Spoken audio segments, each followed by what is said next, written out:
Share with Shamantha ಏನಿರುತ್ತೆ ಇದರಲ್ಲಿ, content ಏನಿರುತ್ತೆ ಅಂತ ನೀವು ಕೇಳೋದಾದರೆ ಪ್ರತಿಯೊಂದು ಇರುತ್ತೆ. ನಮ್ಮ ಬದುಕೆ ಹಾಗಲ್ವಾ, ಎಲ್ಲ ವಿಷಯಗಳು ಇದೆ. Philosophy to films, films to entertainment, entertainment to development, development to ecology, ecology to environment. ಹೀಗೆ ಯಾವುದಿಲ್ಲ, ಫ್ಯಾಷನ್ನು ಬೇಕು ಮತ್ತು ಮೆಂಟಲ್ ಹೆಲ್ತು ಬೇಕು, ಎಲ್ಲ ಹೆಲ್ತು ಬೇಕಾಗುತ್ತೆ. ಸೊ ಈ ದೃಷ್ಟಿಯಿಂದ ಈ ಒಂದು ಕಾರ್ಯಕ್ರಮದಲ್ಲಿ ಇದೇ ವಿಷಯಗಳಾದರೂ ನಾವು ಅದನ್ನು ಬೇರೆ ಪರ್ಸ್ಪೆಕ್ಟಿವ್ನಲ್ಲಿ, ವಿಭಿನ್ನ ದೃಷ್ಟಿನಲ್ಲಿ ಹೇಗೆ ನೋಡೋಕ್ಕೆ ಸಾಧ್ಯ ಆಗುತ್ತೆ. ಮತ್ತು ಈ ವಿಷಯಗಳಲ್ಲಿ ಎಷ್ಟೋ ಜನ ಅವರ ಆಲೋಚನೆಗಳನ್ನು, ರಿಸರ್ಚನ್ನು, ತಮ್ಮ ತಮ್ಮ ದೃಷ್ಟಿಕೋನ, ಪರ್ಸ್ಪೆಕ್ಟಿವ್ಸ್ನ ಕೂಡ ಹಂಚ್ಕೊಂಡಿರ್ತಾರೆ. ಆದರೆ 0.1% ಮಾತ್ರ ಕೆಲವು ಅಭಿಪ್ರಾಯ, ಅನಿಸಿಕೆ, ಅನುಭವಗಳು ಮಾತ್ರ ನಾವು ನೋಡ್ತಾ ಇದ್ದೀವಿ. ಹಾಗಾಗಿ 15-20 ಜನ ಬಿಟ್ಟರೆ ನಮಗೆ ಯಾರೂ ಕೂಡ ಹೆಚ್ಚು ಜನ ಪರಿಚಯ ಇಲ್ಲ. ಅಂತಹ ಎಲೆಮರಿ ಈ ಥರ ಇರುವಂತಹ ನಮ್ಮ ಒಂದು ಕಾಂಟ್ರಿಬ್ಯೂಟರ್ಸು, ಸ್ನೇಹಿತರು, ಅವರ ಜೊತೆಗೆ ಒಂದು ಮಾತುಕತೆ, ಬದುಕಿನ ಬಗ್ಗೆ ಹೊಸ ಒಂದು ಅರ್ಥ ಹುಡುಕೋದು ಈ ಒಂದು ಕಾರ್ಯಕ್ರಮದ ಮಾತುಕತೆ. ಕಾರ್ಯಕ್ರಮವೂ ಅಲ್ಲ, ಒಂದು ಮಾತುಕತೆ ಉದ್ದೇಶ. Share with Shamantha. ಎಸ್, ನೀವು ಕೂಡ ಇದನ್ನು ನೋಡಿದ ಮೇಲೆ, ಕೇಳಿದ ಮೇಲೆ ನಿಮ್ಮ ಒಂದು ಅನಿಸಿಕೆ ಕೂಡ ಶೇರ್ ಮಾಡಲೇಬೇಕಾಗುತ್ತೆ. Thank you so much. ನಮಸ್ಕಾರ. ಇವತ್ತು CMR ಇನ್ಸ್ಟಿಟ್ಯೂಟ್ ಅಲ್ಲಿ ಕಮ್ಮನಹಳ್ಳಿ, ಲಿಂಗನಹಳ್ಳಿ ದೊಡ್ಡ ಸಂಸ್ಥಾನ ಬೆಂಗಳೂರು ಈಸ್ಟಲ್ಲಿ, ಆ CMR ಒಂದು ಇನ್ಸ್ಟಿಟ್ಯೂಟಲ್ಲಿ ಅದರ ಸಂಸ್ಥಾಪಕರಾದ ಮತ್ತು ಆತ್ಮೀಯ ಸ್ನೇಹಿತರು KC ರಾಮಮೂರ್ತಿ ಅವ್ರ ಜೊತೆ ಇರೋದು. ಈ ಇನ್ಸ್ಟಿಟ್ಯೂಟ್ನ, ಈ ಸಂಸ್ಥೆನ ಶುರು ಮಾಡಬೇಕಾದ್ರೆ ಇವ್ರ ತಂದೆ 4 ಎಕರೆ ಕೊಟ್ಟು ನೀನು ಈ ಒಂದು ಶಿಕ್ಷಣ ಸಂಸ್ಥೆನ ಶುರು ಮಾಡೋದಾದರೆ ಮಾಡು ಅಂತ ಹೇಳಿದಂತೆ. ಶುರು ಮಾಡಿದಾಗ ಓನ್ಲಿ 4 ಸ್ಟೂಡೆಂಟ್ಸ್ ಇದ್ದಿದ್ದಂತೆ. ಇವತ್ತು ಮೋರ್ ದ್ಯಾನ್ 4 ಅಲ್ಲ, ಪ್ರಾಬಬಲಿ ಹತ್ತಿರ 40,000 ಸ್ಟೂಡೆಂಟ್ಸ್ ಇರ್ಬೋದು ಅನಿಸುತ್ತೆ. CMR ಅಂತ ಹೇಳ್ತು ಅಂತಂದರೆ ತುಂಬ ದೊಡ್ಡದಾಗಿ ಎಜುಕೇಷನ್ ಸೆಕ್ಟಾರಲ್ಲಿ ಹೆಸರು ಮಾಡಿರುವಂಥದ್ದು. ಎಕ್ಸೆಪ್ಟ್ ಮೆಡಿಸನ್ ಆ್ಯಂಡ್ ಅಗ್ರಿಕಲ್ಚರು ನೀವು ಹೇಳಿ ಎಲ್ಲ ಕೂಡ ಇನ್ಸ್ಟಿಟ್ಯೂಟಲ್ಲಿದೆ. ನನಗೆ ಇವ್ರ ಹತ್ರ ತುಂಬ ಆತ್ಮೀಯ ಸ್ನೇಹಿತರಾದರೂ ಕೂಡ ಪ್ರತಿ ಸಲನೂ ನಂಗೆ ಅನ್ನಿಸ್ತಾ ಇತ್ತು, ಇವರು ಒಂದು ಪೊಲೀಸ್ ಬ್ಯಾಕ್ಗ್ರೌಂಡಿಂದ ಬಂದಿದ್ದು, BJJ ಆಗಿ ಬಂದಿದ್ದು, ಮತ್ತು ಆಮೇಲೆ ಸೆಕೆಂಡ್ ಪಾರ್ಟ್ ಆಫ್ ಹಿಸ್ ಲೈಫಲ್ಲಿ ರಾಜ್ಯಸಭೆಗೆ ಹೋಗಿದ್ದು. ಪೊಲೀಸ್ಗಿರಿ ಎಲ್ಲಿದೆ ಮತ್ತು ಎಜುಕೇಷನ್ ಇನ್ಸ್ಟಿಟ್ಯೂಷನ್ನು ಇದಕ್ಕೂ ಎಲ್ಲಿ ಸಂಬಂಧ ಅನ್ನೋ ಥರ ಅನ್ನಿಸ್ತಾ ಇತ್ತು. ನೀವು ಅದು ಹೆಂಗೆ ಶುರು ಮಾಡಿದ್ರಿ? ಯಾವ ಥರ ಮೋಟಿವೇಟ್ ಮಾಡ್ತು education institution? Education institution start ಮಾಡಬೇಕು ಅನ್ನತಕ್ಕಂಥದ್ದು ನನ್ನ ಆಲೋಚನೆ ಅಲ್ಲ. ಅದು ಅನಿವಾರ್ಯವಾಗಿ ನನ್ನ ಶ್ರೀಮತಿಯವರಿಗೆ. ಸೊ ಅದರಲ್ಲಿ ಬೆಳವಣಿಗೆಯಲ್ಲಿ ನನ್ನ ಪಾತ್ರಕ್ಕಿಂತ ಅವಳ ಪಾತ್ರ ಭಾಳ ಹೆಚ್ಚು ಅಂತ ನೀವು ಹೇಳ್ತೀರಾ. ಹೌದು, ನಿಜ. ಬಟ್ ತುಂಬ ಹತ್ತಿರದಿಂದ ನೋಡ್ತು ಅಂತ ಹೇಳಿದ್ರೆ ನಿಮ್ಮ ಕ್ರಿಯೇಟಿವಿಟಿ ಜಾಸ್ತಿ ಇದೆ ಅಂತ ಕೂಡ ಕಂಡಿದ್ದೀವಿ. ಹೀಗೆ ಗಂಡ ಹೆಂಡತಿ ಒಂದಾಗಿ ಏನು ಕೆಲಸ ಮಾಡಿದ್ರು ಕೂಡ ಅದರ ಒಂದು ಫಲವನ್ನು ಸಮಾನವಾಗಿ ಹಂಚಿಕೊಳ್ತಾರೆ. ಅದು ಬೆಳಿಬೇಕಾದ್ರೆ ಅಷ್ಟು ಸುಲಭವಾಗಿ ಆಗೋದಿಲ್ಲ. ಅದು ನಾನು ಸರ್ಕಾರಿ ಸೇವೆಯಲ್ಲಿದ್ದಾಗ ಅಲ್ಲಿ ಹೆಚ್ಚು ಗಮನ ಹರಿಸ್ತಾ ಇದ್ದೆ ಹೊರತು ಇಲ್ಲಿ ಸಂಪೂರ್ಣ ಗಮನವನ್ನು ಹರಿಸಿದ್ದು ಡಾಕ್ಟರ್ ಸಬಿತಾ ಅವರು. ಅದಕ್ಕೆ ಕ್ರೆಡಿಟ್ ಕೊಡಲೇಬೇಕಾಗುತ್ತೆ. ಇಲ್ಲ, ಈ ಮಾತನ್ನ ನಾನು ಒಪ್ಕೋತಾನೆ. ಅಗ್ರೀಲಿ ಡಿಸ್ಅಗ್ರಿ. ಯಾಕೆ ಅಂತ ಹೇಳಿದ್ರೆ, ನೀವು ಡಿಫ್ರೆಂಟ್ ಡಿಪಾರ್ಟ್ಮೆಂಟ್ಸಲ್ಲಿ ಇದ್ದಾಗ, ಪೊಲೀಸ್ ಡಿಪಾರ್ಟ್ಮೆಂಟಲ್ಲಿ ಇದ್ದಾಗ ಫಾರ್ ಎಕ್ಸಾಂಪಲ್ ಸ್ಪೆಷಲ್ ಕೋರ್ಟ್ಸ್ ಕರ್ನಾಟಕಕ್ಕೆ ಬರೋದಕ್ಕೆ ಒಂದು ಲೀಡರ್ಶಿಪ್ ತೊಗೊಂಡ್ರಿ. ಮತ್ತು ಇವತ್ತಿನ ದಿನ ಕಮಿಷನರ್ ಆಫೀಸರ್ ಡಿಪಾರ್ಟ್ಮೆಂಟಲ್ಲಿ ಇರುವಂಥ ಪರಿವಾರ, ಅದಕ್ಕೆ ಇನಿಷಿಯೇಟಿವ್ ನೀವು ತೊಗೊಂಡಿದ್ದು. ಕನ್ನಡ ಆ್ಯಂಡ್ ಕಲ್ಚರ್ ಡಿಪಾರ್ಟ್ಮೆಂಟಲ್ಲಿ ಇದ್ದಾಗ ಮನೆ ಅಂಗಳದಲ್ಲಿ ಮಾತುಕತೆ, ಇಂಥವತ್ತೆಲ್ಲ ಇನಿಷಿಯೇಟಿವ್ಸು ಅದು ಇವತ್ತಿಗೂ ನಡೀತಾ ಇದೆ. ಮತ್ತು ಅದೊಂಥರ ಪರ್ಮನೆಂಟ್ ಫಿಕ್ಸ್ಚರ್ ಆಗಿದೆ. ಈ ಎಲ್ಲ ಇನಿಷಿಯೇಟಿವ್ಸ್ಗೂ ನೀವಿದ್ರಿ. ಹಾಗಾಗಿ ಆ ಒಂದು ಕಾಂಟ್ರಿಬ್ಯೂಷನ್ನು ಇಲ್ಲಿ ಬಂದಿದೆ. ಮತ್ತು ನೆಕ್ಸ್ಟು ನಿಮ್ಮದು ರಾಜ್ಯಸಭಾದು ಎಕ್ಸ್ಟೆಂಡ್ ಆಗಿದೆ. ಅದು ನಾನು ಇಲಾಖೆಗಳಲ್ಲಿ ಮಾಡಿರ್ತಕ್ಕಂಥ ಕೆಲಸ. It's part of my service. Government ಸರ್ವಿಸಲ್ಲಿ ಮಾಡಬೇಕಾಗಿರ್ತಕ್ಕಂಥ ಡ್ಯೂಟಿನ ನಾನು ಸಿನ್ಸಿಯರಾಗಿ ಮಾಡಿದೆ. ಅದು ಕೆಲವು ಮಾಡಿದಂಥ ಒಳ್ಳೆಯ ಕೆಲಸಗಳು ಬಹುಶಃ ಅದು ಮುಂದುವರೆದುಕೊಂಡು ಹೋಗಿದೆ. ಅದು ನನಗೆ ತುಂಬ ಸಂತೋಷ ತರುತ್ತೆ. ಆದರೂ ಸಹ ವಿದ್ಯಾಸಂಸ್ಥೆಗಳನ್ನು ಬೆಳೆಸೋದ್ರಲ್ಲಿ ನನ್ನ ಪಾತ್ರ ಎಷ್ಟು ಮುಖ್ಯವಾಗಿತ್ತೋ ನಿಮ್ಮ ಪ್ರಕಾರ ಅಷ್ಟೇ ಮುಖ್ಯವಾಗಿದ್ದು ಸವಿತಾ ಅವರ ಪಾತ್ರ. ತುಂಬ ಕಷ್ಟಪಟ್ಟು ಎಲ್ಲ ವಿದ್ಯಾರ್ಥಿಗಳ ಜೊತೆ, ಅಧ್ಯಾಪಕರ ಜೊತೆ, ಬಿಲ್ಡಿಂಗ್ ಕಟ್ಟತಕ್ಕಂಥ ಕಾಂಟ್ರಾಕ್ಟರ್ಸ್ ಜೊತೆ ಎಲ್ಲರ ಜೊತೆನೂ ಕೂಡ ಅವಳು ಕೂಡ ನನ್ನನ್ನು ಸಾಕಷ್ಟು ಸಮಯ ವ್ಯಯ ಮಾಡಿ ಅಭಿವೃದ್ಧಿ ಮಾಡಿದ್ದಾರೆ. ನೀವು ಹೇಳಿದಾಗೆ ಇವತ್ತು ಅದು ಒಳ್ಳೆಯ ಒಂದು ವಿದ್ಯಾಸಂಸ್ಥೆಯಾಗಿ ಬೆಳೆದಿದೆ. ಸಾಕಷ್ಟು ಜನಗಳಿಗೆ ಉದ್ಯೋಗ ಕೊಡ್ತಕ್ಕಂಥ ಸಂಸ್ಥೆಯಾಗಿ ಬೆಳೆದಿದೆ. ಸಾಕಷ್ಟು ವಿದ್ಯಾರ್ಥಿಗಳಿಗೆ ವಿದ್ಯಾದಾನ ಮಾಡ್ತಕ್ಕಂಥ ಒಂದು ಅವಕಾಶವನ್ನು ಲಭ್ಯವಾಗಿದೆ. ತುಂಬ ಸಂತೋಷ ತರ್ತಕ್ಕಂಥ ವಿಷಯ ಅದು. ನೆಕ್ಸ್ಟ್ ಇವಾಗ ನಿಮಗೆ ರಾಜ್ಯಸಭಾದಲ್ಲಿ ಬಂದಾಗ ನಿಮ್ಮ ರೋಲ್ ಏನು ಅನ್ನೋದು ಈ 6 ವಾಲ್ಯೂಮ್ಸ್ ತೋರಿಸುತ್ತೆ. ಈ 6 ವಾಲ್ಯೂಮಲ್ಲಿ 98% ಅಟೆಂಡೆನ್ಸು KCR ಅವ್ರದ್ದು, ರಾಮಮೂರ್ತಿ ಅವ್ರದ್ದು ರಾಜ್ಯಸಭಾದಲ್ಲಾಗಿದೆ. ಮತ್ತು ಈಚ್ ಆ್ಯಂಡ್ ಎವ್ರಿ ಸೆಷನ್ನಲ್ಲಿ ಅವರು ಇಂಟೆಲೆಕ್ಚುಲಿ ಆಗಿ, not physically, both physically and intellectual ಆಗಿ ಏನೇನು ಕಾಂಟ್ರಿಬ್ಯೂಟ್ ಮಾಡಿದ್ರು ಅಂತ ಈ ಇಷ್ಟು ವಾಲ್ಯೂಮ್ಸು ಕೂಡ ಹೇಳುತ್ತೆ. ಅದು ಕರ್ನಾಟಕದ ಪರವಾಗಿರಬಹುದು ಅಥವಾ ಒಟ್ಟಾರೆ ಅಭಿವೃದ್ಧಿ ಅನ್ನೋದು ಇವಾಗ ಒಂಥರ ಕ್ಲೀಶೆ ವರ್ಡ್ ಆಗೋಗಿದೆ, ಅದ್ರ ಬಗ್ಗೆ ಆದರೂ ಆಗಿರಬಹುದು. ಇದಿಷ್ಟು ಕೂಡ ಇಲ್ಲಿ ಡಾಕ್ಯುಮೆಂಟ್ ಮಾಡಿದ್ದಾರೆ. ನನಗೆ ಇದನ್ನು, ಈ ಪುಸ್ತಕಗಳನ್ನ, ಈ ವಾಲ್ಯೂಮ್ನ ನೋಡಿದಾಗ this it self is A research ಅಂತ ಅನಿಸುತ್ತೆ. ಇದು ಎಲ್ಲರೂ ಹೀಗೆ ಮಾಡಿದಾರಾ ಅಥವಾ ಪ್ರೆಸಿಡೆಂಟ್ ಅಂತ? ಪ್ರೆಸಿಡೆಂಟ್ ಅನ್ನೋದಕ್ಕಿಂತ ನನಗನ್ಸಿದ್ದು ನಾನು ಮಾಡಿದ್ದೇನೆ. ನಾವು ಒಂದು ರಾಜ್ಯಸಭೆಯಲ್ಲಿ ಕುಳಿತುಕೊಳ್ತಕ್ಕಂಥದ್ದು ಸಾಮಾನ್ಯವಾಗಿ 0.0001% ಜನಕ್ಕೂ ಸಿಗೋದಿಲ್ಲ. ಅಂಥ ಒಂದು ಅವಕಾಶ ಸಿಕ್ಕಾಗ ಅದರ ಸಂಪೂರ್ಣ ಒಂದು ಸದುಪಯೋಗ ಮಾಡಬೇಕು, ಅವಕಾಶವನ್ನು ಉಪಯೋಗ ಮಾಡಬೇಕು, ದೇಶಕ್ಕಾಗಿ ನಮ್ಮ ಏನಾದರೂ ಒಂದು ಅಲ್ಲಿ ಹೋಗಿ ಕುಳಿತ ಮೇಲೆ ನಾವು ಕಾಂಟ್ರಿಬ್ಯೂಟ್ ಮಾಡಬೇಕು ಅನ್ನತಕ್ಕಂಥ ಉದ್ದೇಶದಿಂದ ಸಾಕಷ್ಟು ಸಮಯ ಅದರಲ್ಲಿ ನಾನು ಕಳೆದೆ. ತಾವು ಹೇಳಿದಾಗೆ ಬಹುಶಃ 80-85% ಅಟೆಂಡೆನ್ಸ್ ಬರ್ತಕ್ಕಂಥದ್ದೇ ಅಪರೂಪ. ನಾನು ಯಾವ ಒಂದು ಕೋವಿಡ್ ಸಮಯದಲ್ಲಿ ಅನಿವಾರ್ಯವಾಗಿ ಕೆಲವು ಸೆಷನ್ಸ್ನ ತಪ್ಪಿಸ್ಕೊಳ್ಬೇಕಾಗಿ ಬಂತೆ ಹೊರತು ನಾನು ಯಾವ ಒಂದು ಇದ್ದಿದ್ರೂ ಕೂಡ ನಾನು ಅಟೆಂಡ್ ಆಗಿ ನನ್ನ ಕಾಂಟ್ರಿಬ್ಯೂಷನ್ ಏನಿದೆ ಅದನ್ನು ನಾನು ಮಾಡ್ತಾಯಿದ್ದೆ. ಸಾಕಷ್ಟು ಅದು ಹೇಳ್ತೇನೆ. ಇದು ಪಾರ್ಲಿಮೆಂಟಲ್ಲಿ ಸಮಗ್ರ ಬದಲಾವಣೆ ತರ್ತೀವಿ, ಪಾರ್ಲಿಮೆಂಟ್ ಸದಸ್ಯನಾಗ್ಬಿಟ್ಮೇಲೆ ನಾವು ಅದು ಮಾಡ್ತೀವಿ ಇದು ಮಾಡ್ತೀವಿ ಅಂತ ಹೇಳಿಕೊಂಡ್ರೆ ಅದು ತಪ್ಪಾಗುತ್ತೆ. National issues at a greater level, at a senior different ಲೆವೆಲಲ್ಲಿ ಡಿಸ್ಕಷನ್ಸ್ ಆಗ್ತಾಯಿರುತ್ತೆ. ರಾಜ್ಯಕ್ಕೆ ಸಂಬಂಧಪಟ್ಟ ಹಾಗೆ ಅನೇಕ ವಿಷಯಗಳನ್ನು ನಾವು ಪ್ರಸ್ತಾಪ ಮಾಡಿ ಅಲ್ಲಿ ಕೇಳ್ತೀವಿ. ಏನಾಗಿದೆ ಅದು ಒಂದೊಂದು ಡಿಪಾರ್ಟ್ಮೆಂಟ್ ಕೂಡ ನೀವು ಆ ಪುಸ್ತಕದಲ್ಲಿ ನೋಡಿದ್ರೆ ನಿಮಗೆ ಗೊತ್ತಾಗುತ್ತೆ. ಪ್ರತಿಯೊಂದು ಇಲಾಖೆಗೆ ಸಂಬಂಧಪಟ್ಟ ಹಾಗೆ, ರಾಜ್ಯಕ್ಕೆ ಸಂಬಂಧಪಟ್ಟ ಹಾಗೆ, ದೇಶಕ್ಕೆ ಸಂಬಂಧಪಟ್ಟ ಹಾಗೆ ಪ್ರಶ್ನೆಗಳನ್ನು ಕೇಳಿ ಅವರಿಂದ ಉತ್ತರಗಳನ್ನು ಪಡ್ಕೊಂಡು ಆನಂತರ ಆ ಪ್ರಶ್ನೆಗಳಿಗೆ ಬಂದಿರೋ ಉತ್ತರ ಅದರ ಒಂದು ಮುಂದುವರೆದ ಕಾರ್ಯ ನಡೀತಾ ಇದೆಯಾ ಇಲ್ವೋ ಅನ್ನೋದನ್ನು ನೋಡ್ತಕ್ಕಂಥ ಒಂದು ಕೆಲಸವನ್ನು ಮಾಡಿದ್ವಿ. ಅದು ಡಾಕ್ಯುಮೆಂಟ್ ಮಾಡಿದ್ವಿ. ಬಹುಶಃ ನನಗೆ ಗೊತ್ತಿರೋ ಮಟ್ಟಿಗೆ ನಾನು ಯಾರು ಸ್ನೇಹಿತರು ಮಾಡಿಲ್ಲ, ಅದನ್ನು ಒಂದು ಡಾಕ್ಯುಮೆಂಟ್ ಇರಲಿ ಅಂತ ಮಾಡಿದ್ವಿ. ಪ್ರತಿಯೊಂದು ಇದರಲ್ಲಿ 3 ಥರ ಇರುತ್ತೆ ಪಾರ್ಲಿಮೆಂಟಲ್ಲಿ. ಒಂದು, you can ask questions during the session. ಆ ಸಂಬಂಧಪಟ್ಟಂಥ ಸಚಿವರು ಅದಕ್ಕೆ ಉತ್ತರ ಕೊಡಬೇಕಾಗುತ್ತೆ. ಯಾವುದೇ ವಿಷಯದ ಬಗ್ಗೆ ನೀವು ಇರ್ಬೋದು, ಪಬ್ಲಿಕ್ ಇಂಪಾರ್ಟೆನ್ಸ್ ವಿಷಯದ ಬಗ್ಗೆ. ಅದು ಒಂದನೇ ಥರ, ಅದಕ್ಕೆ ಉತ್ತರ ಕೊಡ್ತಾರೆ. ಆ ಉತ್ತರ ಡಾಕ್ಯುಮೆಂಟ್ ಆಗುತ್ತೆ, ಅದು ದಾಖಲೆಯಲ್ಲಿ ಇರುತ್ತೆ. ಸುಳ್ಳು ಹೇಳೋಕ್ಕಾಗೋದಿಲ್ಲ. ನಮ್ಮನೆಲ್ಲ ಎಷ್ಟು ಜನ ಫಾರಿನ್ಗೆ ಹೋಗಿದ್ದಾರೆ, ಎಷ್ಟು ಜನ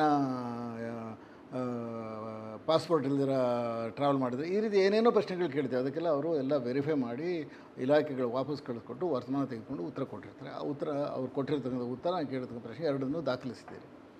ಎರಡನೇದೇನಾಗುತ್ತೆ, ಅನೇಕ ವಿಷಯಗಳ ಬಗ್ಗೆ ನಾವೊಂದು ವಿಶೇಷ ಪ್ರಸ್ತಾವನೆಯನ್ನು ಮಾಡ್ಬೋದು. ಅದು ಒಂದು ನಮ್ಮ ಹಕ್ಕು. ಸ್ಪೆಷಲ್ ಮೆನ್ಷನ್ಸ್ ಅಂತ ಕರೀತಾರೆ ಅದನ್ನು.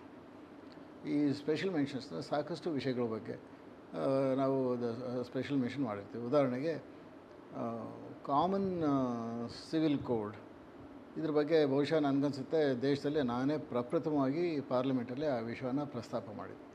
ಅದಕ್ಕೆ ಈ ನಮ್ಮ ಸ್ಪೆಷಲ್ ಮೆನ್ಷನಲ್ಲಿ ಮೆನ್ಷನ್ ಮಾಡಿರ್ತೀವಿ. ಅದಕ್ಕೆ ಅವರ ಸರ್ಕಾರ ಏನು ಉತ್ತರ ಕೊಡಬೇಕಾಗಿಲ್ಲ, ಅದು ದಾಖಲೆಯಲ್ಲಿರುತ್ತೆ. ಆಮೇಲೆ ನಿಮ್ಮ ಸ್ಪೆಷಲ್ ಮೆನ್ಷನ್ ಬಂದಿದೆ, ಸ್ವೀಕೃತವಾಗಿದೆ, ಇದನ್ನು ನಾವು ಹೋಮ್ ಡಿಪಾರ್ಟ್ಮೆಂಟಲ್ಲಿ ಇದರ ಬಗ್ಗೆ ನಾವು ಪರಿಶೀಲನೆ ಮಾಡ್ತಾ ಇದ್ದೀವಿ ಅನ್ನತಕ್ಕಂತಹ ರಿಪ್ಲೈ ಕಳಿಸ್ಕೊಡ್ತಾರೆ. ಇದು ಸ್ಪೆಷಲ್ ಮೆನ್ಷನ್ಸ್. ಆ ರೀತಿ ಅನೇಕ ವಿಷಯಗಳ ಬಗ್ಗೆ ಸ್ಪೆಷಲ್ ಮೆನ್ಷನ್ಸು ಕೇಳಿದ್ದೀವಿ. ಅದಕ್ಕೂ ಲಿಮಿಟೇಷನ್ ಇರುತ್ತೆ. ಎಲ್ಲರೂ ಪ್ರತಿದಿನವೂ ವಾರಕ್ಕೆ ಒಂದು ಸ್ಪೆಷಲ್ ಮೆನ್ಷನ್ ಒಬ್ಬ ಸದಸ್ಯ ಮಾತ್ರ ಕೇಳ್ಬೋದು ಅನ್ನತಕ್ಕಂಥದ್ದು ಇರುತ್ತೆ. ಲಿಮಿಟೆಡ್ ಟೈಮಲ್ಲಿ ಎಲ್ಲ ಆಗುತ್ತಲ್ಲ. ಇದು ಎರಡನೇ ರೀತಿ. ಮೂರನೇದು ಅತ್ಯಂತ ಪ್ರಮುಖವಾಗಿರ್ತಕ್ಕಂಥದ್ದು, ಅನೇಕ ವಿಷಯಗಳ ಬಗ್ಗೆ ಪಾರ್ಲಿಮೆಂಟರಿ ಡಿಬೇಟ್ಸ್, ಬಡ್ಜೆಟ್ ಮೇಲೆ ಮಾತಾಡ್ತಕ್ಕಂಥದ್ದು ಇರ್ಬೋದು, ಪ್ರೆಸಿಡೆಂಟ್ ಅಡ್ರೆಸ್ ಆಗುತ್ತೆ ಅದ್ರ ಮೇಲೆ ಮಾತಾಡ್ತಕ್ಕಂಥದ್ದು ಇರ್ಬೋದು, ಅಥವಾ ಬೇರೆ ಬೇರೆ ಒಂದು ಬಿಲ್ಸ್ ಬಂದಾಗ ಬಿಲ್ಸ್ ಬಗ್ಗೆ ಮಾತಾಡ್ತಕ್ಕಂಥದ್ದು. ಇದನ್ನು ಸಾಕಷ್ಟು ಈ ವಿಷಯಗಳ ಬಗ್ಗೆ ಮಾತಾಡ್ತಕ್ಕಂಥ ಅವಕಾಶ ನನಗೆ ಸಿಕ್ಕಿತ್ತು. ಅದು ಮಾತಾಡಿದ್ದಾನೆ. ಅದರಲ್ಲಿ ಏನಾಗುತ್ತೆ, ಮಾತಾಡಬೇಕಾದ್ರೆ ಪಾರ್ಟಿ, ಯಾವ ಪಾರ್ಟಿಗೆ ನೀವು ಸೇರಿರ್ತೀರಿ ಆ ಪಾರ್ಟಿ ನಿಮ್ಗೆ ಸಮಯ ಕೊಡಬೇಕು. ಯಾವುದೋ ವಿಷಯ ಬಗ್ಗೆ ಮಾತಾಡಬೇಕಾದ್ರೆ ಒಂದು ಉದಾಹರಣೆಗೆ ಬಿ ಜೆ ಪಿಗೆ 30 ನಿಮಿಷ, ಒಟ್ಟು ಕಲಾಪದ ಅವಧಿ 1 ಅವರ್ ಆದರೆ ಬಿ ಜೆ ಪಿಗೆ 30 ನಿಮಿಷ ಕೊಟ್ಟಿರ್ತಾರೆ, ಡಿಪೆಂಡಿಂಗ್ ಬಂದು ನಂಬರ್ ಆಫ್ ಮೆಂಬರ್ಸ್. ಆ 30 ನಿಮಿಷದಲ್ಲಿ 3 ಜನ ಮಾತಾಡ್ಬೋದು ಅಥವಾ 4 ಜನ ಮಾತಾಡ್ಬೋದು. ಮೊದಲನೇ ಸ್ಪೀಕರು ಯಾರಾದರೂ ಬಹಳ ಅನುಭವಿ ರಾಜಕಾರಣಿ ಆಗಿರ್ತಾರೆ, ಅವ್ರಿಗೆ 15 ನಿಮಿಷ ಕೊಟ್ಬಿಡ್ತಾರೆ. ಅವ್ರೇನಾಗುತ್ತೆ, ಅವ್ರು ಒಂದು 15 ನಿಮಿಷ ಬಂದುಬಿಟ್ಟು 20 ನಿಮಿಷ ತೊಗೊಂಡ್ಬಿಡ್ತಾರೆ. ಆಮೇಲೆ ಉಳಿಯೋದು 10 ನಿಮಿಷ ಇನ್ನು 3 ಜನಕ್ಕೆ ಹಂಚಬೇಕಾಗುತ್ತೆ. ಆ ರೀತಿ ಈ ಡಿಬೇಟ್ಸಲ್ಲಿ ಭಾಗವಹಿಸಬೇಕಾದ್ರೆ ಅನೇಕ ಸಮಯದಲ್ಲಿ ಸಂಪೂರ್ಣವಾಗಿ ನಮ್ಮ ಮನಸ್ಸಲ್ಲಿರ್ತಕ್ಕಂಥ ವಿಷಯಗಳನ್ನು ಹೇಳೋಕ್ಕಾಗೋದಿಲ್ಲ. ಅದು ಸಂಕ್ಷಿಪ್ತವಾಗಿ ಪಾಯಿಂಟ್ಸನ್ನ ನಾವು ಮೆನ್ಷನ್ ಮಾಡಿದ್ವಿ. ಅದನ್ನು ಆ ಒಂದು ಡಿಬೇಟ್ ಎಕ್ಸ್ಟ್ರಾಕ್ಟ್ ಕೂಡ ಬಂದಿರುತ್ತೆ, ಅದನ್ನು ದಾಖಲಿಸ್ತೀವಿ. ರಾಜ್ಯಸಭೆಯಲ್ಲಿ ಬರ್ತಕ್ಕಂಥ ವ್ಯಕ್ತಿಗಳ ಸ್ಟ್ಯಾಂಡರ್ಡೇ ಆ ರೀತಿ ಇರುತ್ತೆ. ಯಾರ್ಯಾರೋ ರಾಜ್ಯಸಭೆಯಲ್ಲಿ ಮೆಂಬರ್ಸಾಗಿ ಬರೋದಿಲ್ಲ. ಅಲ್ಲಿ ಬರಬೇಕಾಗಿದ್ದರೆ ಅದಕ್ಕೆ ಹಿನ್ನೆಲೆ ಬೇಕು, ಅಲ್ಲಿ ಅಷ್ಟು ಜನರ ಮಧ್ಯೆ ಕುಳ್ಕೊಂಡು ಮಾತಾಡ್ತಕ್ಕಂಥ ಒಂದು ಸಾಮರ್ಥ್ಯ ಬೇಕು. ಅಂಥವರೇ ಬಂದಿರ್ತಾರೆ. ನಮ್ಮ ರಾಜ್ಯಸಭಾ ಸದಸ್ಯರು ಸಾಮಾನ್ಯವಾಗಿ ಅಂಥ ಸದಸ್ಯರು ಇದ್ದಿದ್ದರಿಂದ ನನಗನ್ಸುತ್ತೆ, ನನಗೆ ಗೊತ್ತಿರ್ತಕ್ಕಂಥ ನನ್ನ ಸ್ನೇಹಿತರ ಬಳಗದಲ್ಲಿ ನನ್ನ ಜೊತೆಲಿ ಇದ್ದವರಲ್ಲಿ ಯಾರೂ ಕೂಡ ನಾನು ಸುಮ್ಮನೆ ಇದ್ದವರಲ್ಲ. ಅನೇಕ ವಿಷಯಗಳ ಬಗ್ಗೆ ಪ್ರಸ್ತಾಪ ಮಾಡಿದ್ದಾರೆ, ಜಗಳ ಮಾಡಿದ್ದಾರೆ, ಅಲ್ಲಿ ಕೂಗಾಡಿದ್ದೀವಿ, ಗಲಾಟೆ ಮಾಡಿದ್ದೀವಿ. ರಾಜ್ಯದ ವಿಷಯ ಬಂದಾಗ ಎಲ್ಲ ಪಾರ್ಟಿ ಮರೆತುಬಿಟ್ಟು ನಾವೆಲ್ಲ ಒಂದೇ ಸಾರಿ ಹೋಗ್ಬಿಟ್ಟು ಸದ್ಯದ ಮಿನಿಸ್ಟ್ರುಗಳನ್ನ ಭೇಟಿ ಮಾಡಿ ಇದಾಗಬೇಕು, ಕನ್ನಡದಲ್ಲಿ ಪರೀಕ್ಷೆ ಆಗಬೇಕು, ಬೇರೆ ಲ್ಯಾಂಗ್ವೇಜಲ್ಲಿ ಮಾತ್ರ ಇದೆ, ಕನ್ನಡದಲ್ಲಿ ಪರೀಕ್ಷೆ ಆಗ್ತಾ ಇಲ್ಲ, ಬ್ಯಾಂಕ್ ಇರ್ಬೋದು, ಇದೆಲ್ಲನೂ ಕೂಡ ನಾವು ಜೊತೆಯಲ್ಲಿ ನಾವು ಮಾಡಿದ್ದೀವಿ. ಓಕೆ, ಇವಾಗ ನಮಗೆ ಕರ್ನಾಟಕಕ್ಕೆ ನಿಮ್ಮ ಒಂದು ರಾಜ್ಯಸಭಾ ಲಾಬಿ, ಒಂದು ರೆಪ್ರೆಸೆಂಟೇಷನ್ನಿಂದ ಸಿಗ್ನಿಫಿಕೆಂಟ್ ಆಗಿ ಯಾವುದು ಹೆಲ್ಪ್ ಆಗಿದೆ ಕರ್ನಾಟಕಕ್ಕೆ? ಅದು ಹೇಳೋದು ತುಂಬಾ ಕಷ್ಟ ಶ್ರೀಮಂತ. ಅದೇನಾಗುತ್ತೆ, ನಾನೇ ಮೊನ್ನೆ ಯಾರಾದರೂ ಮಾತಾಡ್ತಾ ಹೇಳ್ತಿದ್ದೆ, 6 ವರ್ಷ ರಾಜ್ಯಸಭೆ ಇರ್ಬೋದು, ಲೋಕಸಭೆ ಪಾರ್ಲಿಮೆಂಟ್ ಸದಸ್ಯನಾಗಿ ಒಂದು ಗುಲ್ಗುಂಜಿಯಷ್ಟು ಯಾವುದೇ ಒಂದು ವಿಷಯದಲ್ಲಿ ಬದಲಾವಣೆ ತರ್ತಕ್ಕಂಥ ಕೆಲಸ ನಮ್ಮ ಕೈಲಿ ಮಾಡಲಿಕ್ಕೆ ಆಗಲಿಲ್ಲ ಅಂತಕ್ಕಂಥ. ಏನು ಪಾರ್ಲಿಮೆಂಟ್ರಿ ಡೆಮಾಕ್ರಸಿಯಲ್ಲಿ ಮೆಜಾರಿಟಿ ಪಾರ್ಟಿ ಇರುತ್ತೆ, decisions will be taken by the party, policies will be decided by the party. It is not just somebody suggesting, we can contribute, we can criticize, but we cannot change the policies. But ಆದರೂ ಕೂಡ ನಾನು ಹೇಳಿದಾಗೆ ಕರ್ನಾಟಕದ ವಿಷಯ ಬಂದಾಗ, ಕಾವೇರಿ ವಿಷಯ ಬಂದಾಗ ನಾವೆಲ್ಲ ಗಲಾಟೆ ಮಾಡಿದ್ದೀವಿ. ಯಾಕಂದರೆ ಅಲ್ಲಿ ತಮಿಳುನಾಡು ಸದಸ್ಯರಿದ್ದರು, ಅವರು ಗಲಾಟೆ ಮಾಡ್ತಾಯಿದ್ರು. ನಾವು ಅವ್ರ ನಂಬರ್ ಜಾಸ್ತಿ ಇರ್ತಾಯಿತ್ತು, ನಮ್ಮ ನಂಬರ್ ಕಡಿಮೆ ಇರ್ತಾಯಿತ್ತು. ಆದರೂ ಕೂಡ ಅಲ್ಲಿ ಬರೀ ಕೂಗಾಟ ಗಲಾಟೆ ಮಾಡೋದ್ರಲ್ಲೇ ಅರ್ಥ ಆಗೋದಿಲ್ಲ. ಆದರೂ ಕೂಡ ಕ್ವಾಲಿಟೇಟಿವ್ ಆಗಿ ಯಾವ ರೀತಿ ನಮ್ಮ ವ್ಯೂ ಪಾಯಿಂಟ್ಸನ್ನು ಪ್ರೆಸೆಂಟ್ ಮಾಡಬೇಕು, ದೇವೇಗೌಡರಾದಾಗಿ ಎಲ್ಲ ರಾಜ್ಯಸಭೆಯಲ್ಲಿರ್ತಕ್ಕಂಥ ಎಲ್ಲ ಸದಸ್ಯರುಗಳು ಒಂದಲ್ಲ ಒಂದು ರೀತಿಯಲ್ಲಿ ರಾಜ್ಯದ ಸಮಸ್ಯೆಗಳ ಬಗ್ಗೆ ತಮ್ಮ ಒಂದು ಖಚಿತ ನಿಲುವನ್ನು, ಅಭಿಪ್ರಾಯವನ್ನು ಸರ್ಕಾರಕ್ಕೆ ತಿಳಿಸ್ತಕ್ಕಂಥ ಕೆಲಸ ಮಾಡಿರ್ತಾರೆ. Parliament is on national issues, not on local issues. ಪ್ರತಿಯೊಂದಕ್ಕೂ ಕೂಡ ನಿಮಗೆ ಅದು ಚೆನ್ನಾಗಿ ಗೊತ್ತಿರಬೇಕು. There is state subject, central subjects, concurrent subjects ಅಂತ ಇರುತ್ತೆ. ಸ್ಟೇಟ್ ಸಬ್ಜೆಕ್ಟ್ಸ್ ವಿಷಯ ನಾವು ಪ್ರಸ್ತಾಪ ಮಾಡಿದಾಗ, ಅದೆಲ್ಲ ಆನ್ ಆರ್ಡರ್ ಇರ್ಬೋದು, ಪೊಲೀಸ್ ಸಂಬಂಧಪಟ್ಟಿರ್ಬೋದು, ಬೇರೆ ನಾವು ಪ್ರಸ್ತಾಪ ಮಾಡಿದಾಗ ಅವ್ರು ಹೇಳ್ತಾರೆ, ನಿಮ್ಮ ಒಂದು ಅಭಿಪ್ರಾಯವನ್ನು ರಾಜ್ಯ ಸರ್ಕಾರಕ್ಕೆ ತಿಳಿಸಿ ಸೂಕ್ತ ಕ್ರಮ ಕೈಗೊಳ್ಳಲು ತಿಳಿಸ್ತಾಗತ್ತೆ ಅಂತ. ಕೇಂದ್ರಕ್ಕೆ ಸಂಬಂಧಪಟ್ಟಂಥದ್ದು ಹೈವೇಸ್ ಇರ್ಬೋದು, ರೈಲ್ವೆ ಇರ್ಬೋದು, ಅಥವಾ ಸಿವಿಲ್ ಏವಿಯೇಷನ್ ಇರ್ಬೋದು, ಅದಕ್ಕೆ ಬಂದಂಥ ವಿಷಯಗಳು ಯಾವುದೋ ಪ್ರಸ್ತಾಪ ಮಾಡಬೇಕಾದ್ರೆ ನಾವು ಹೇಳ್ತೀವಿ ಏರ್ಪೋರ್ಟ್ ಬೇಕು, ಮೈಸೂರು ಏರ್ಪೋರ್ಟ್ ಅಭಿವೃದ್ಧಿ ಆಗಬೇಕು, ಮೈಸೂರು ಏರ್ಪೋರ್ಟ್ಗೆ ಇನ್ನೂ ಹೆಚ್ಚಿನ ಅನುದಾನ ಕೊಡಬೇಕು. ಇಂಥ ವಿಷಯಗಳ ಬಗ್ಗೆ ಸಾಕಷ್ಟು ಸಕ್ಸಸ್ಸನ್ನು ಸಾಧಿಸಿದ್ದೀವಿ. ಖಂಡಿತ. ದೇಶದ ರಾಜಕೀಯ ಪರಿಸ್ಥಿತಿಯಲ್ಲಿ, ದೇಶದ ಒಂದು ಎಲೆಕ್ಟ್ರಲ್ ಸಿಸ್ಟಮ್, ಇದರಲ್ಲೆಲ್ಲ ಸಾಕಷ್ಟು ಬದಲಾವಣೆಗಳಾಗಿದೆ. ಅನೇಕ ಪ್ರಜ್ಞಾವಂತ ಜನರು, ನಿಮ್ಮಂಥವರು ಸಾಕಷ್ಟು ಜನ ಈ ಒಂದು ವ್ಯವಸ್ಥೆ ಬಗ್ಗೆನೇ ಇರ್ತಕ್ಕಂಥ ಗೌರವ ಕಳ್ಕೊಳ್ತಕ್ಕಂಥದ್ದು ಸ್ವಾಭಾವಿಕ. ಯಾಕಂದರೆ ಅವರು way they expect things to happen, or way they want it to happen, ಅದು ಅಷ್ಟು ಸುಲಭವಾಗಿ ಆಗೋದಿಲ್ಲ. ಯಾಕಂದರೆ ಅಲ್ಲಿ ರಾಷ್ಟ್ರೀಯ ಒಂದು ಇಶ್ಯೂಸನ್ನ, ರಾಷ್ಟ್ರೀಯ ಸಮಸ್ಯೆಗಳು ಬಂದಾಗ, ರೈತ ಸಮಸ್ಯೆನೇ ಇರ್ಬೋದು. ಉದಾಹರಣೆಗೆ ಹೇಳ್ತಾನೆ, ಮಿನಿಮಮ್ ಸಪೋರ್ಟ್ ಪ್ರೈಸ್, ಅದು ಒಂದೊಂದು ರಾಜ್ಯದಲ್ಲೂ ಒಂದೊಂದು ಸಿಸ್ಟಮ್ ಇರುತ್ತೆ.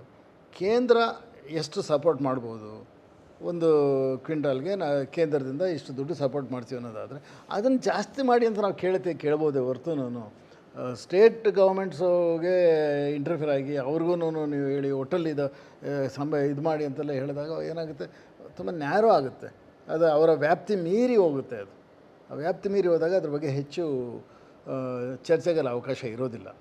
ಆದರೂ ಕೂಡ ನಾವು ಪ್ರಶ್ನೆಗಳ ಮೂಲಕ ನಮ್ಮ ಒಂದು ವಿಶೇಷ ಪ್ರಸ್ತಾವನೆಗಳ ಮೂಲಕ ಸರ್ಕಾರದ ಗಮನವನ್ನು ಸೆಳೆತಕ್ಕಂಥ ಕೆಲಸ ನಾವು ಮಾಡ್ತಾಯಿರ್ತೀವಿ ಅಷ್ಟೇ. ನನ್ನ ಫಸ್ಟು ಮೇಡನ್ ಸ್ಪೀಚ್ ಅಂತ ಕರೀತಾರೆ. ನನ್ನ maiden speech was about police only. Police is state subject, it's not A central subject. But ಆದರೂ ಕೂಡ ನಾನು ಆ ಮೇಡನ್ ಸ್ಪೀಚನ್ನು ಯಾವ ಸಬ್ಜೆಕ್ಟ್ ಬೇಕಾದರೂ ಮಾತಾಡ್ಬೋದು. ಆಗ ನಾನು ಸಮಗ್ರವಾಗಿ ಪೊಲೀಸ್ ಇಲಾಖೆಯ ಒಂದು ಕೆಲಸಗಳು, ಪೊಲೀಸ್ ಇಲಾಖೆಯ ಸಮಸ್ಯೆಗಳು, ಪೊಲೀಸ್ ಇಲಾಖೆಯ ಮಾಡರ್ನೈಸೇಷನ್ ಮಾಡಬೇಕಾದ್ರೆ ಏನು ಮಾಡಬೇಕು, ಪೊಲೀಸ್ ಇಲಾಖೆಯಲ್ಲಿ ಯಾವ ರೀತಿ ಇದು ಮಾಡಬೇಕು, ಟ್ರಾಫಿಕ್ ಸಮಸ್ಯೆಗಳು, ಇಂಟೆಲಿಜೆನ್ಸ್ ಸಮಸ್ಯೆಗಳು, ಇವೆಲ್ಲವನ್ನು ನಾನು ಪ್ರಸ್ತಾಪ ಮಾಡಿ ಮಾತಾಡಿದೆ. ಪ್ರಿಸನ್ ರಿಫಾರ್ಮ್ಸ್, ಇದ್ರ ಬಗ್ಗೆ ಎಲ್ಲ ನಾವು ಪ್ರಸ್ತಾಪ ಮಾಡಿ ಮಾತಾಡಿದ್ವಿ. ಸುಮಾರು ಅದು 25-30-40 ನಿಮಿಷದ್ದು ಅದ್ರ ಬಗ್ಗೆ ಪ್ರಸ್ತಾವನೆ ಮಾಡಿದ್ವಿ. ಕೆಲವು ವಿಷಯಗಳನ್ನು ಇಮಿಡಿಯೇಟಾಗಿ ಅಲ್ಲೇ ಬಂದಿರ್ತಾರೆ, ಯಾರು ಸೆಂಟ್ರಲ್ ಏಜೆನ್ಸೀಸ್, DGPs ಎಲ್ಲ ಅಲ್ಲೇ ಇರ್ತಾರೆ, ಆಫೀಸರ್ಸ್ ಚೇಂಬರ್ಸಲ್ಲಿ ಎಲ್ಲ ನೋಟ್ ಮಾಡ್ಕೊಳ್ತಾರೆ. ಅದನ್ನೆಲ್ಲ ಗಮನಿಸ್ತಿದ್ದೀನಿ ನಾನು. ಗಮನಿಸಿ ಪೊಲೀಸರಿಗೆ ಅನುಕೂಲವಾಗ್ತಕ್ಕಂಥ ಏನು ವೆಲ್ಫೇರ್ ಸ್ಕೀಮ್ಸ್ ಏನೇನು ಮಾಡ್ಬೋದು, ರಾಜ್ಯ ಸರ್ಕಾರ ಮಾಡೋದ್ರ ಜೊತೆಗೆ ಕೇಂದ್ರ ಸರ್ಕಾರ ಏನು ಮಾಡಬೇಕು, ಪ್ರತಿ ವರ್ಷ ಇಷ್ಟು ಜನ ಎಲ್ಲ ರಾಜ್ಯಗಳಲ್ಲೂ ಸೇರಿದ ಇಷ್ಟೊಂದು ಜನ ಆರ್ಮಿಯಲ್ಲಿ ಯುದ್ಧದಲ್ಲಿ ಸಾಯೋದಕ್ಕಿಂತ ಹೆಚ್ಚು ಜನ ಪ್ರತಿ ವರ್ಷನೂ ಕರ್ತವ್ಯದಲ್ಲಿ ಸಾಯ್ತಾ ಇರ್ತಾರಲ್ಲ, ಅವ್ರಿಗೆ ಏನು ಮಾಡಿದಿರಿ, ಡಿಫೆನ್ಸ್ಗೆ ನೀವು ರೇಷನ್ ಇದೆ, ಡಿಫೆನ್ಸ್ಗೆ ಬೇರೆ ಬೇರೆ ಫೆಸಿಲಿಟಿ ಇದೆ, ಡಿಫೆನ್ಸ್ ಪರ್ಸನಲ್ಗೆ ರಿಸರ್ವೇಷನ್ಸ್ ಇದೆ ಎಲ್ಲ ಕಡೆ ಕೂಡ. ಪೊಲೀಸರಿಗೆ ಯಾಕೆ ಮಾಡೋದಿಲ್ಲ? ಅದೆಲ್ಲ ಪೊಲೀಸರಿಗೆ ಮಾಡಬೇಕಲ್ಲ, ಅವ್ರು ಮಾಡ್ತಾರೋ ಸೇವೆ ಅಲ್ವಾ? ಅವ್ರು ಮಾಡ್ತಾರೋ ಸೇವೆಗೂ ಅವ್ರು ಮಾಡೋ ಸೇವೆಗೂ ವ್ಯತ್ಯಾಸ ಇಲ್ಲವೇ? ಇವರು ಜನಗಳ ಮಧ್ಯೆ ಇದ್ಕೊಂಡು ತಮ್ಮ ಜೊತೆಯಲ್ಲೇ ಇರೋರ ಜೊತೆಯಲ್ಲೇ ಇದ್ಕೊಂಡು ಅವರು ಫೈಟ್ ಮಾಡಬೇಕಾಗುತ್ತೆ. ಡಿಫೆನ್ಸ್ ಅವರು ಪರಕೀಯರ ಮೇಲೆ, ಅವರು ಶತ್ರುಗಳ ಮೇಲೆ ಜಗಳ ಆಡ್ತಾರೆ. ಇಲ್ಲಿ ಇರೋರ ಮೇಲೇ ಮಾಡ್ಕೊಂಡು ಮಾಡಬೇಕಲ್ಲ, ಇವರಿಗೆಲ್ಲ ಇಷ್ಟ ಸಮಸ್ಯೆಗಳಿರ್ತದೆ ಎಲ್ಲ ಮಾಡಬೇಕು ಅಂತ ಅದನ್ನು ನಾವು ಭಾಳ ಏನು ಸ್ಟ್ರಾಂಗ್ ಆಗಿ ಪ್ರತಿಪಾದಿಸಿದ್ದೀವಿ. ಅದು ಎಲ್ಲ ಕಡೆಗೂ ಅದು ಇದಾಗಿರುತ್ತೆ, ರಾಜ್ಯಕ್ಕೂ ಕೂಡ ಅದ್ರ ಕಾಪಿ ಎಲ್ಲ ಹೋಗಿರುತ್ತೆ. ಯಾವ್ಯಾವ ರಾಜ್ಯದವರು ಅದನ್ನು ಪಿಕಪ್ ಮಾಡ್ಕೊಂಡಿರ್ತಾರೋ, ಯಾವ್ಯಾವ ರಾಜ್ಯದಲ್ಲಿ ಅದನ್ನು ಯಾವ ರೀತಿ ಅನುಷ್ಠಾನ ಮಾಡ್ಕೊಳ್ಳೋ ಪ್ರಯತ್ನ ಮಾಡಿರ್ತಾರೋ. ಕೇಂದ್ರ ಸರ್ಕಾರದಲ್ಲಿ ಸಾಕಷ್ಟು ರಿಫಾರ್ಮ್ಸ್ ಮಾಡಿದ್ದಾರೆ, ಅದು ನನ್ನಿಂದನೇ ಅಂತಲ್ಲ, ಜನರಲಾಗಿ ರಿಫಾರ್ಮ್ಸ್ ಬಂದಿದೆ. ಅದು ನನ್ನ ಒಂದು ಅಭಿಪ್ರಾಯನೂ ಕೂಡ ಅಲ್ಲಿ ಸೇರ್ಕೊಂಡು ಹೋಗಿರುತ್ತೆ. ಈಗ ಈ ವಿಡಿಯೋನ ನೀವು ನಾಳೆ ನೋಡಬಹುದು, ಇವತ್ತು ನೋಡಬಹುದು, ಯಾವತ್ತಾದರೂ ನೋಡಬಹುದು. ಆದರೆ ಈ ಒಂದು ವಿಡಿಯೋ ರಾಜ್ಯಸಭಾ ಸದಸ್ಯರಾಗಿದ್ದ KC ರಾಮಮೂರ್ತಿಯವ್ರ ಜೊತೆ ಮಾತುಕತೆ ನಡೆದಾಗ ನಮ್ಮ ದೇಶದ 2024 ಲೋಕಸಭಾ ಚುನಾವಣೆ ಟೈಮ್ ಇದು. ನೀವು ಎಲ್ಲೇ ಹೋದರೂ ಕೂಡ ಅಭಿವೃದ್ಧಿ ಅಭಿವೃದ್ಧಿ ಅಭಿವೃದ್ಧಿ ವರ್ಡ್ ಕೇಳ್ತಾ ಇದ್ದೀವಿ. ಕಡೆಗೆ ನೋಡ್ತಾ ಇರಬೇಕಾದ್ರೆ ಅಭಿವೃದ್ಧಿ ಅಂದರೆ ಅದಕ್ಕೆ ಅರ್ಥ ಏನು ಅನ್ನೋ ಥರ ಆಗೋಯ್ತು. ಅದೇನು ಬರೀ ರೋಟಿ ಕಪಡ ಮಕಾನ, ಆಹಾರಕ್ಕೆ, ಶಿಕ್ಷಣಕ್ಕೆ, ಆರೋಗ್ಯ ಇಷ್ಟಕ್ಕೆ ಮಾತ್ರ ಸೀಮಿತ ಆಗಿದೆಯಾ ಅಥವಾ ಒಟ್ಟಾರೆನಾ ಅಂತ ಪ್ರಶ್ನೆ ಬಂದಾಗ, ಈಗ ನೀವು ಈ ಕಾರ್ಯಕ್ರಮದಲ್ಲಿ ಈ ಮಾತುಕತೆಯಲ್ಲಿ ನೀವು ಕೇಳಿದ್ರಲ್ಲ, ಇಂಥ ವಿಷಯಗಳು ಕೂಡ ಯಾಕೆ ನಮಗೆ ಚರ್ಚೆ ಆಗಲಿಲ್ಲ? ನಮ್ಮ ಪ್ರಣಾಳಿಕೆ ಮ್ಯಾನಿಫೆಸ್ಟೋನಲ್ಲಾಗಲಿ ಅಥವಾ ಆ ಅಭ್ಯರ್ಥಿಗಳು ತಮ್ಮ ಮಾತುಕತೆಯಲ್ಲಿ ಕೊಡುವಂತಹ ಸೋಕಾಲ್ಡ್ ಭರವಸೆಯಲ್ಲಿ ಒಟ್ಟಾರೆಯಾಗಿ ಯಾಕೆ ನೋಡಲಿಲ್ಲ ಅನ್ನೋದಕ್ಕೆ ಇವತ್ತು KC ರಾಮಮೂರ್ತಿಯವರು ಮಾತಾಡಿದ್ದು, ಅವರ ಒಂದು ಪ್ರೆಸೆನ್ಸು 5-6 ವರ್ಷ ರಾಜ್ಯಸಭಾದಲ್ಲಿ ಇದ್ದಾಗ ಇದು ಒಂದು ಜಸ್ಟ್ ಒಂದು ಝಲಕ್ ಅಷ್ಟೇ, ಒಂದು ಸಣ್ಣ ಪರಿಚಯ ಅಷ್ಟೇ. ಜೊತೆಗೆ ಈ ತರಹ ಒಂದು ಡಾಕ್ಯುಮೆಂಟ್ ಆಗಿದೆಯಲ್ಲ 6 ವಾಲ್ಯೂಮು, ಇದು ನಮಗೆ ಒಂದು ಅಭಿವೃದ್ಧಿ ಅನ್ನೋ ದೃಷ್ಟಿನಲ್ಲಿ, ಯೋಜನೆ ಅನ್ನೋ ದೃಷ್ಟಿನಲ್ಲಿ ಈ ಥರದ್ದೆಲ್ಲ ಬಹಳ ಮುಖ್ಯ ಆಗುತ್ತೆ. ಹಾಗಾಗಿನೇ ಇವರ ಇವರ ಒಂದು ಕೆಲವು ಆಲೋಚನೆ ಕಾರ್ಯಗಳು ಬೇರೆದೆಲ್ಲ ಕೂಡ ಇನ್ವಾಲ್ವ್ಮೆಂಟ್ ನೋಡಿರೋದ್ರಿಂದ ಈ ಒಂದು ಸಣ್ಣ ಮಾತುಕತೆ ಜಸ್ಟ್ ಅನ್ ಇನಿಷಿಯೇಟಿವ್ ಅಂತ ಹೇಳೋದಕ್ಕೆ ನಾನು ಇಷ್ಟಪಡ್ತೀನಿ. ನಮಸ್ಕಾರ.